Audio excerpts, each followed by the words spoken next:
You're an astronaut. You're floating in the International Space Station, and it's the absolute definition of a controlled environment. Right. Everything is strapped down, everything is monitored, everything Mm-hmm. is quiet. Mm-hmm. You decide to do a little routine maintenance. You unscrew a wing nut, just the standard metal wing nut from a bolt. It's floating there in front of you, spinning gently in the zero gravity. It's perfect. It's rhythmic. It's predictable. Yeah. And then, Chaos. absolute chaos. Suddenly, without anyone touching it, without any puff of air, the wing nut silently flips 180 degrees. It reverses its entire orientation. Snaps. Right. It just snaps. Then it spins stably for a few more seconds, and bam, it flips again. It is the visual definition of a glitch in the Matrix. It looks like the physics engine of the universe just, crashed for a second. But it's not a glitch, is it? This is real. Oh, it is very real physics. It's called the Intermediate Axis Theorem. But in the space community, everyone knows it as the Dzhanibekov Effect. Named after the Soviet cosmonaut Vladimir Dzhanibekov. Exactly. He observed it back in 1985, and you can imagine he probably thought he was losing his mind for a split second. I would. It's so unsettling to watch. It implies that stable rotation can hide this terrifying instability right underneath the surface. And that's the enemy, right? In space engineering, instability is what you fight against. You spend billions of dollars to prevent the flip. Exactly. You want gyroscopes to stay still. You want your ship to point forward. You want things to be predictable. But today, we're unpacking a stack of sources that asks a completely different question, a much more dangerous question. Mm-hmm. What if you didn't fight the instability? What if you leaned into it? What if you took that little wing nut, scaled it up to the size of the cathedral, spun it at relativistic speeds, and used that violent flip not to turn a bolt, but to turn reality itself inside out?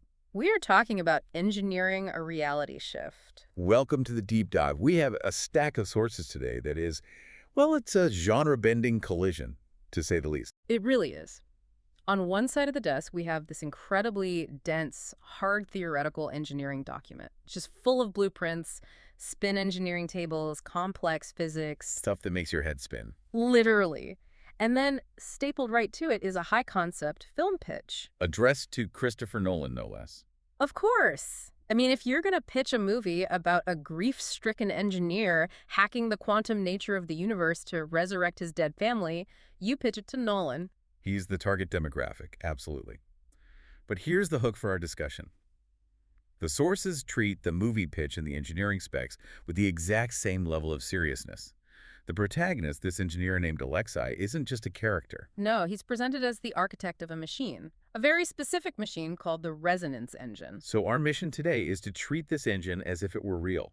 We're going to unpack the Mobius Matryoshka architecture. We're going to look at why these documents claim gravity is actually just pressure from a superfluid ocean. And we're going to walk through Alexei's story, the biohack he uses on his own brain, just be able to conceive of this thing.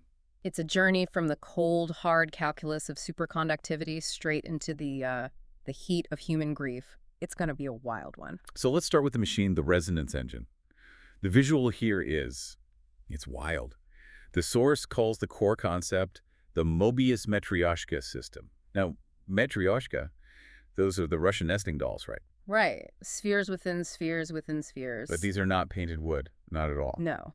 Imagine a series of perfectly machined, high-tech spheres floating inside one another in a hard vacuum. They aren't touching physically. They're suspended entirely by powerful magnetic fields. Yeah, I'm with you. But looking at the specs, the outermost sphere isn't a solid ball. It's listed as the cut sphere. Cut how? Like in half? Not quite half. Think of it more like a sphere that has been sliced horizontally at the top and bottom, so you're left with two wide bands. The source compares them to giant eyelids, or maybe a spherical belt. So there are gaps. Openings? Exactly. And the source makes a very specific distinction here. A solid shield would block the fuel. The cut sphere is designed as an intake. And the fuel isn't rocket fuel. It's noise. Void noise. That's the term they use. Gravitational waves, quantum fluctuations, the background hum of the universe itself. So the premise here is that the vacuum of space isn't empty, silent nothingness. Not at all. It's a roaring ocean of energy. The outer sphere acts like a resonator, a giant ear basically designed to tune into that noise and draw it in. Okay, so that's the intake, the Matryoshka part, but then we have the Mobius part. The source calls them the injectors, and this is where the geometry gets really tricky. This is where you have to try to visualize 4D geometry in 3D space. It's tough. These injectors are described as superconducting ribbons. Ribbons? Yeah, flat ribbons. They attach to that outer sphere, say at the 0-degree mark on the equator. Then they dive inward toward the next sphere. But as they travel through that vacuum gap, they twist. A Mobius twist. The loop with only one side. Precisely. And that twist isn't just for show, it's not aesthetic. In this spin engineering framework, the geometry literally dictates the flow of energy. How so? Well, if you run a massive electrical current, and we're talking nation-state levels of power along a twisted strip, you turn that linear flow into a vortex. You are literally wringing the energy out like a wet towel. So the energy spirals inward, it doesn't just flow. It's compressed and spun as it moves. And because of that half twist, when the energy hits the inner sphere connecting at what is now the 180-degree market, forces that inner sphere to spin in the opposite direction to the outer one. Counter-rotation. Magnetic shear. That's the technical term the source uses over and over. You have the outer shell spinning clockwise, the inner shell spinning counterclockwise, and they are grinding against each other, conceptually, separated only by that vacuum. What does that do? What's the point of the shear? It creates immense, almost unbelievable compression. They're trying to pack the spin. They were trying to condense the property of spin the way you would condense a gas into a liquid and then a solid. They want to make the center of that machine so dense with rotation that it breaks the local laws of physics. It becomes its own self-contained universe for a moment. But this brings us right back to the wingnet, the Dzhanibekov effect. If you have an object spinning that fast on what's called an intermediate axis, it is inherently unstable. It wants to flip. It's desperate to flip. It's the most unstable state of rotation there is. So if you're the pilot sitting in this ship and the core decides to flip before you're ready, you're dead instantly. Well, the ship tears itself apart. The gravitational shear would, well, the technical term is spaghettification. It would not be pleasant. So they need a safety mechanism, a really good one. The specs describe a two-circuit descent system, and it reads very much like the safety on a firearm. Or the launch protocols for a nuclear silo. It's that serious. Yeah. Let's look at circuit 1, the safety catch. This is the acceleration phase. This is when you're pouring all that energy into the core, spinning it up faster and faster. Right. And to keep it from flipping prematurely, the design uses something called hybrid coupling. Hybrid, okay. So it's two systems working together. Exactly. The first part is magnetic flux pinning. Now, this is a real quantum phenomenon, right? This isn't science fiction. 100% real. If you take a superconductor and cool it down to its critical temperature, it expels magnetic fields. It can get locked or pinned in a magnetic grip. You can see videos of this online, a superconductor floating rigidly above a magnet. You can turn it upside down, shake it, and it stays perfectly locked in place relative to the magnet. It's quantum levitation. So they're using that phenomenon to hold the spinning core in a magnetic vice grip, preventing it from wobbling. But the source says that might not be enough. Right. At these energy levels, magnetic fields might start to warp or fail. So they also rely on the simple physical tension of the Mobius strips themselves. The strips act like super strong tethers. Like ligaments holding a bone in its socket. That's a great analogy. And there's an AI running the whole show. But it's not a chatty AI, not a personality. The spec calls it a vibration monitor. And it's sensing for precession. Precession is the wobble. Before the big flip happens, there's a microscopic, almost imperceptible wobble. Like a spinning top just before it falls over? Precisely. The AI is designed to detect that wobble in the nanosecond it starts, and then micro-adjusts the tension on the Mobius strips to force the core back into perfect alignment. It's constantly correcting. It's edging the system, keeping it right on the absolute brink of catastrophe without ever letting it fall over the edge. Until they're ready. Yeah. Until they want it to fall. That brings us to circuit 2, the release. The source calls it the field knife. This is the trigger. The core is now spinning at relativistic speeds. We're talking significant fractions of the speed of light. The energy density is critical. And there's a really interesting note in the specs here. What's that? At this point, just before the flip, the vibration drops to absolute 0. Why would it do that? Ideal resonance. It's like the eye of the storm. The machine is screaming with contained energy, but it's so perfectly balanced that it becomes utterly still, silent. And then they cut it. They quench it. In the world of superconductors, quenching is usually a catastrophic accident. It means the material gets too hot or the magnetic field gets too strong, and it instantly stops being a superconductor. It just becomes a normal, resistive piece of metal. Right. And if you have the power of a small star running through a wire that suddenly becomes resistive... It's like a fuse blowing, but on a cosmic scale. Instantly. The magnetic bond, that flux pinning, it vanishes in less than a Planck instant. The tethers, the Mobius strips, they go slack. The field knife has severed the connection. And the core is free. It's free in a vacuum with all this pent-up instability from spinning on its intermediate axis. And so it does the one thing it's been dying to do this whole time. It executes the Dzhanibekov Flip. It snaps 180 degrees. But because it's so heavy with stored energy and mass, that snap doesn't just move the ball. The source says it cracks the fabric of the space around it. It's a controlled catastrophe. I just love that phrasing. It's so evocative. It really is. But to understand why flipping a spinning ball would send you to another dimension or resurrect your family, we have to put down the blueprints and pick up the theoretical side of the stack. The Spin Engineering Bible. Yeah. This document, I mean, I had to read this section 3 times. It just completely throws out the standard model of physics as we know it. It does. It starts with a very bold, very simple axiom. Nothingness does not exist. Which sounds philosophical, but they mean it literally, physically. 100%. Standard physics often treats the vacuum of space as, well, a vacuum. It's empty space. Maybe you have some virtual particles popping in out of existence, but it's fundamentally nothing. Right. This source argues that the universe is actually a superfluid ocean. A superfluid. Okay, so that means a fluid with zero viscosity, Yeah. zero friction. Correct. But here's the kicker. It's under colossal, unimaginable pressure. And the source argues that what we call gravity isn't a force of attraction at all. The Earth is not pulling you down. The ocean is pushing me down. Exactly. Mass like the Earth displaces this superfluid. It creates a low-pressure zone around it, a kind of cavitation bubble. The pressure of the entire rest of the universe then pushes everything towards that low-pressure zone. So we are being squeezed against the surface of the planet by the literal weight of space. We are all living at the bottom of the Mariana Trench of the cosmos. It's a terrifying image, really. And it totally redefines propulsion. If you want to move a ship through this ocean, you don't use a rocket. A rocket is based on pushing against mass. Action, reaction. But in this model, pushing is inefficient. It's like trying to swim through honey. Instead, you want to manipulate the pressure. You want to create a hole in the ocean in front of you. A low pressure zone. Yes. Yeah. So the universe squeezes your ship forward into that hole. You aren't fighting the ocean. You are tricking the ocean into spitting you out where you want to go. The source goes even further. It creates this whole table of spin engineering. It literally renames and redefines the fundamental forces of nature. I think we need to walk through these because the internal logic it's fascinating. Let's do it. First up, the strong interaction. Okay, so normally that's the force that holds the nucleus of an atom together, the strongest force we know. In spin engineering, this is redefined as a topological lock. What does that even mean, a topological lock? Think of the stiffness of a spinning gyroscope. When it's spinning really fast, it resists being pushed. It feels solid, right? Right. This theory argues that particles like protons and neutrons are just knots of spin that are locked so tightly together they feel hard.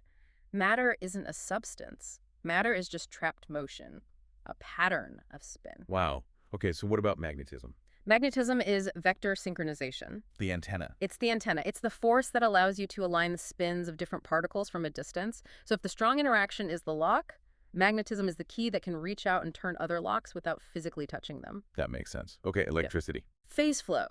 It's the transport system. The source argues it's not just electrons flowing through a wire, it's the movement of the spin property itself from one place to another. Electricity is just the highway for spin. And that leaves gravity. Gravity is aggregated pressure. It's simply the environment's reaction to the sum total of all that rotation happening in a given area. A planet is just a huge collection of spinning particles creating a giant low-pressure zone. So if we look at the engine's cycle of operation through this new lens, it's basically using these redefined forces in a very specific sequence. It's a four-step dance. Step 1, synchronization. You use magnetism, the antenna, to tune your engine to the noise of the void. You get in rhythm with the ocean. Step 2, pumping. You use electricity, the phase flow, to shove all that collected rotation down the Mobius strips and pack it into the inner core. Step 3, holding. You use the strong interaction, the topological lock, to keep all that energy compressed and stable. You are building a super dense knot of pure energy. And finally, step 4, the shot. You break the lock. You break the lock. The Dzhanibekov Flip triggers. The core violently releases all that stored pressure in a single focused burst. It creates what the source calls a gravitational laser. A gravitational laser. I mean, that sounds like a planet killer weapon. In the wrong hands. Absolutely. The specs imply you could crack a tectonic plate with this thing.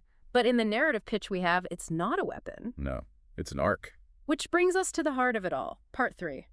The narrative. The Christopher Nolan pitch.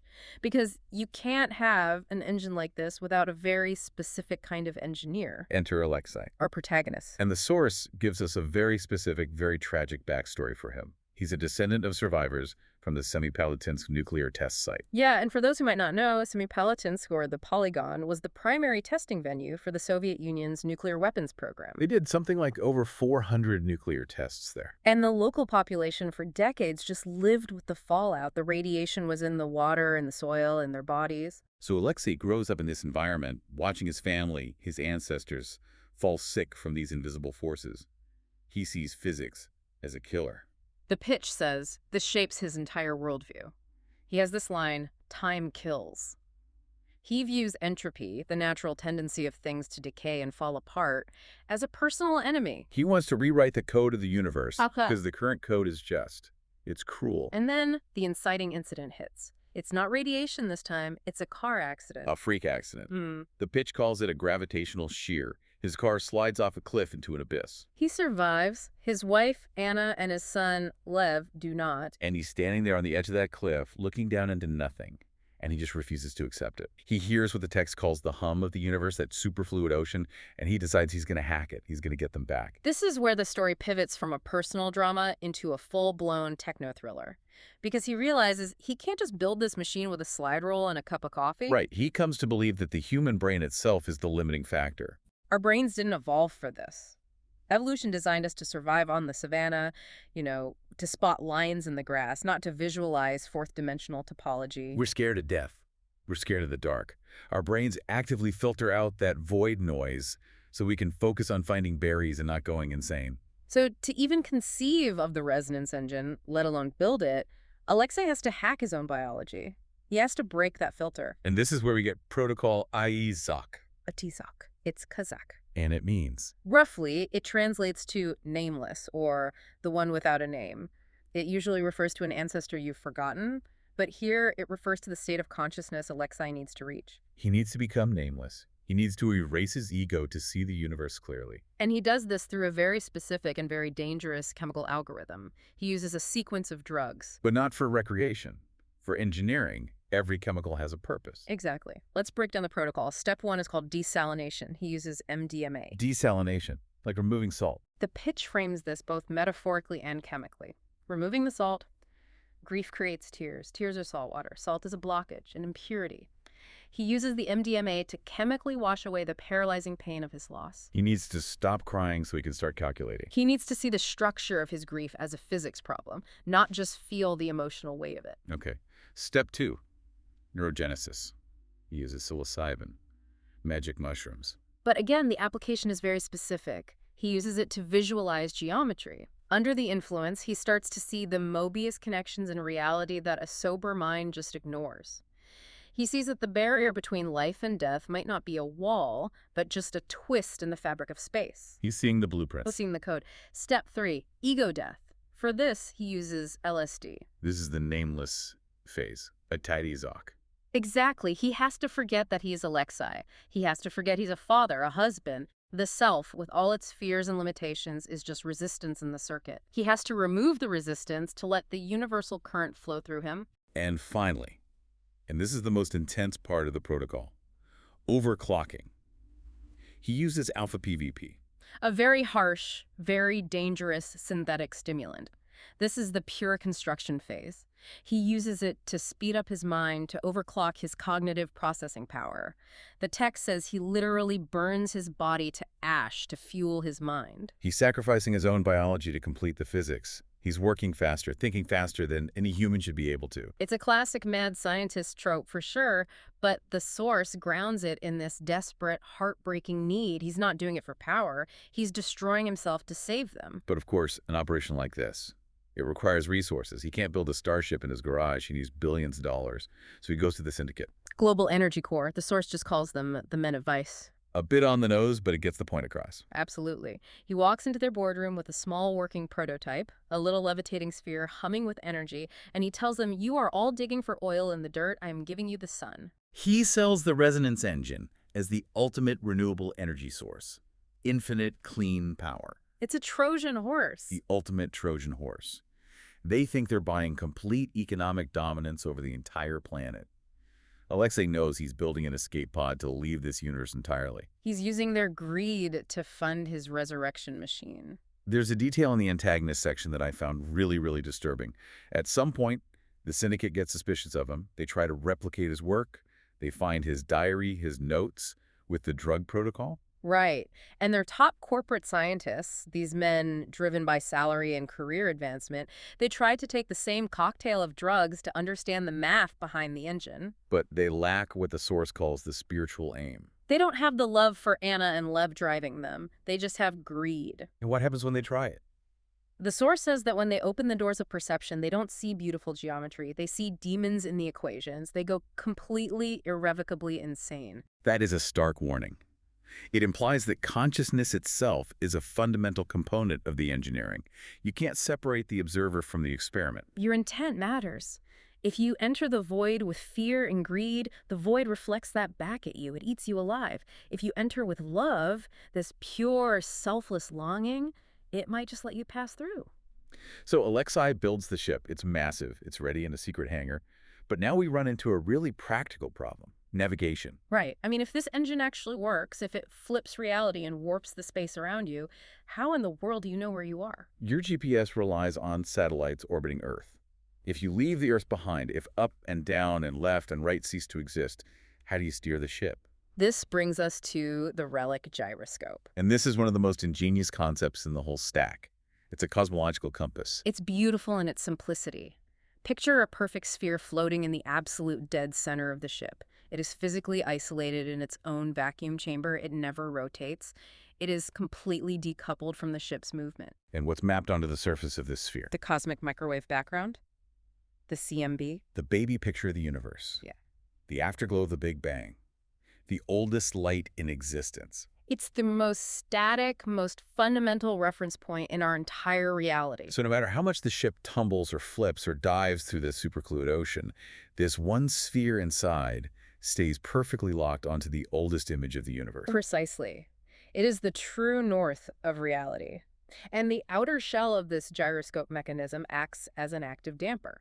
It's constantly reading the difference between the ship's chaotic motion and that absolute stillness of the inner sphere. And if the vibration gets too high?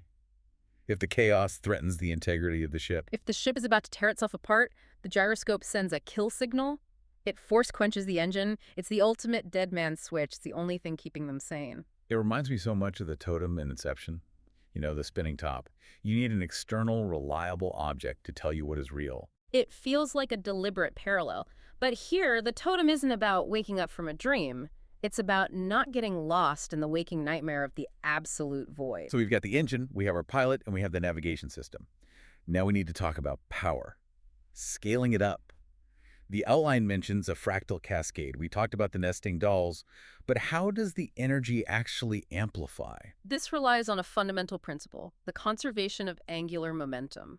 The easiest way to think about it is a figure skater spinning on the ice. Right, a classic physics example. When her arms are outstretched, she spins at a certain speed. But when she pulls her arms in, she spins much faster. Her mass is closer to her axis of rotation. She conserves her momentum. Exactly. Now imagine you can transfer the spin of a massive outer sphere into a slightly smaller inner sphere. The smaller sphere has less mass, so to conserve all that momentum, it has to spin ridiculously faster. And you just keep doing that, one layer to the next. And the design isn't random. It uses the golden ratio of phi, roughly 1.618, to scale the diameter of the spheres. Each layer down pumps all the energy from the layer above it into a small and smaller space. So by the time you get to the smallest core, the one at the very center, the spin density is increasing exponentially. The center isn't just spinning fast, it's spinning with the rotational force of a collapsing star packed into something the size of a marble. that's where the real power comes from. That's where the gravity laser comes from. It's a chain reaction A cascade. Walk me through that cascade. How does the shot actually happen? Okay, so the field knife is triggered, the system is quenched, the absolute smallest core at the center flips first, the Dzhanibekov effect triggers there. At the micro level. Right, but that flip, as small as it is, sends a massive shock wave, a gravitational kick outward to the next sphere in the series. And that next sphere was already on the very edge of instability, held in place by the AI. Exactly. So that little kick is all it needs to force it to flip too. Like tipping over the first domino. Exactly like dominoes, but they're falling outward from the inside out. And these are dominoes that get exponentially larger and more powerful with each flip. The power amplifies millions of times as it cascades from the microscopic center to the massive outer shell. It's a resonance boom. That's the term, a sonic boom, but for gravity itself. And that boom is what actually flips the universe around the ship, not the other way around. Which brings us to the climax. The physics of resurrection. The final act. The scene is set. The Syndicate has figured out that Alexei isn't giving them a power plant. They were storming the hangar. We have soldiers cutting through the doors with plasma torches. Alexei is in the cockpit. And he's dying. The overclocking drugs, the alpha PVP, have eaten him alive. He's a physical wreck, but the text says his mind is crystal clear, utterly focused. He initiates the final launch sequence. Yeah. But he doesn't punch in coordinates. He's not typing Sector 7 or Alpha Centauri. No, the source says he inputs a resonant frequency. What does that even mean in this context? He is literally tuning the entire engine to the unique vibrational frequency of his lost family. That implies that in this theoretical model, a soul, a person's consciousness, has a unique spin signature, a frequency. Yes. In the superfluid ocean, everything is just vibration. Anna and Lev aren't gone. Their frequency just shifted to a plane of existence that Alexei can't normally perceive. They changed channels, basically. And he intends to shift his own frequency to match theirs, to tune his radio to their station. Precisely. He triggers the field knife. He cuts the Mobius strips. Reality flip. And the text describes it so vividly. It says the ship doesn't move forward an inch. Instead, the external world turns inside out. The soldiers, the hangar, the earth, the stars, they all twist into a single vortex of light and just vanish. It's like pulling the plug in a bathtub, and the entire universe goes down the drain, leaving you floating in the empty basin. An incredible image. And then the destination, what the script calls the quiet haven. Describe it. What does he find? The ship is sitting in absolute, total blackness. The superfluid void.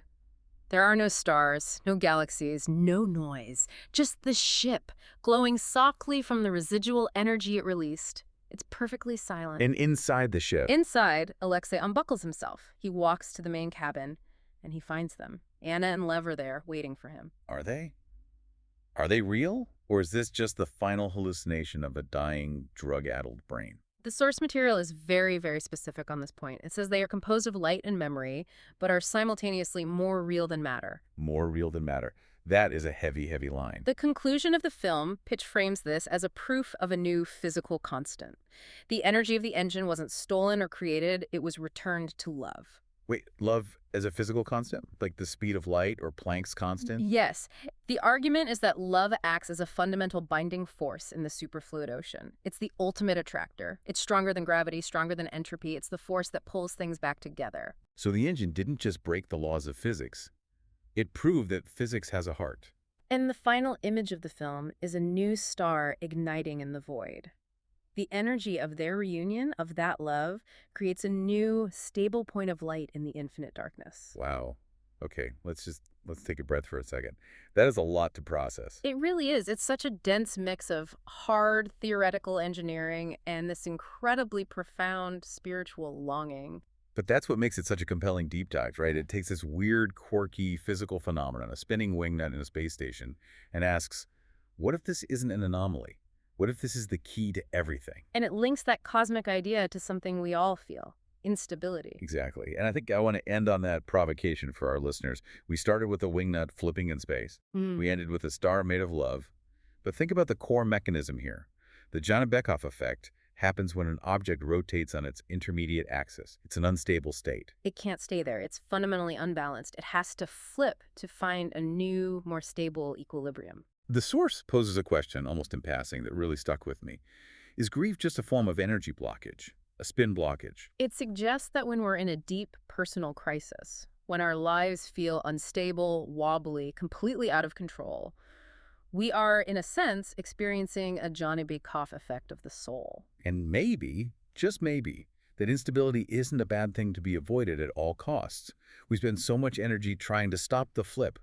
We try to hold everything together with our own version of magnetic flux pinning and tethers. But maybe the flip, that sudden, violent, terrifying change that turns your world upside down, is actually the required mechanism to shift you to a new state of being. A state where you can access things, perspectives, emotions, truths about yourself that were completely impossible to see from your previous orientation. You can't get to the quiet haven without going through the flick. The chaos is the doorway. It's a terrifying thought, but it's also a deeply hopeful one, that the chaos has a purpose, that the flip is part of the design of the universe, not a flaw in it. And in the meantime, while we're all spinning and, waiting for our inevitable flip, We need our own relic gyroscope. you have to have one. So as you go about your week, that's the question we want to leave you with today. As the world spins around you and as things inevitably get unstable, what is your relic gyroscope? What is that one fixed point in your universe, a memory, a core value, a person, a piece of art that stays absolutely still while everything else flips? Find that point. Map it in your mind. And hold on tight, Eh? because the flip is coming. Physics pretty much guarantees it. Thanks for diving deep with us. We'll see you in the next reality. Or just the next deep dive. Take care, everyone.